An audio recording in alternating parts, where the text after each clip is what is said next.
Bismillah Rahmanir Rahim. Peace be upon you. I am so pleased to join you as we celebrate the birth centennial of the father of the nation, Bangabandhu Sheikh Mujibur Rahman. I wish I could have joined you all in The Hague, in person, to launch this Dutch language version. This day, 17th March, is dear to every Bangladeshi, as our father of the nation, Bangabandhu Sheikh Mujibur Rahman, was born on this day in 1920. To inspire every Bangladeshi child of the present and the future, we have chosen this day as our National Children's Day. It is therefore fitting that the Embassy has chosen this day to launch the Dutch version of this immortal book. In so many ways, the book is significant to us. Bangabandhu spent nearly 14 years, half of his prime life, in prison during 23 years of Pakistani rule in Danish Pakistan. While he was in prison, he documented the accounts and reflections of events and personalities in a candid way. In his youth, he campaigned for the independence of the Indian subcontinent from the British Raj. And as people's rights were subjugated and ignored, and when his party that won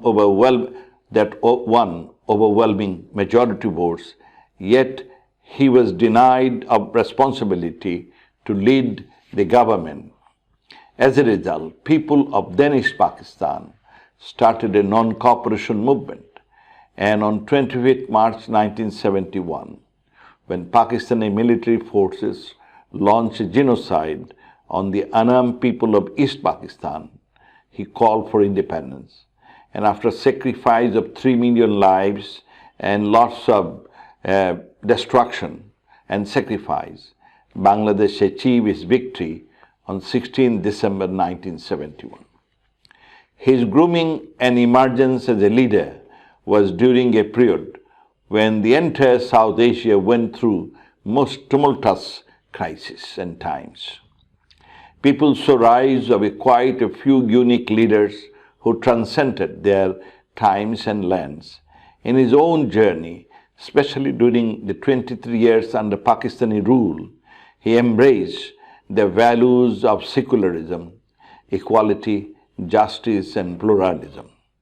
It is indeed striking that, coming from a middle-class family in rural Bangladesh, much earlier in his life, he recognized the crucial importance of these values that ultimately contributed to a rule-based, inclusive, democratic, and open society for Bangladesh.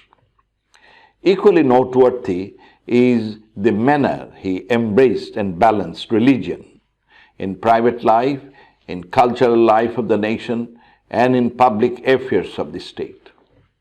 Those days, it was less easier than said or done to press for freedom and emancipation of justice. He was tempted at times by the ruling dispensation in Pakistan to compromise. Yet, more he passed through each episode or movement, he emerged taller and stellar. Compromise with values and principle was something just unknown to him. His resolute belief in his people and values was also evident for the ways he deftly positioned independent Bangladesh in all the global platforms, including the UN, in post-independent period of Bangladesh.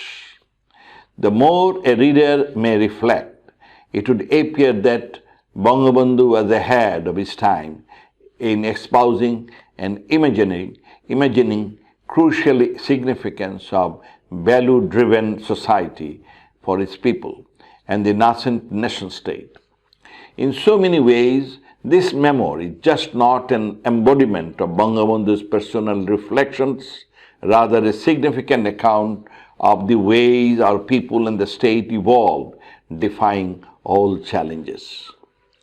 For our friends in the Netherlands and wider Europe, the values Bangabandhu embraced and practiced all through as something that contemporary Europe champions. He would always argue for openness across the society in spite of all social and economic constraints.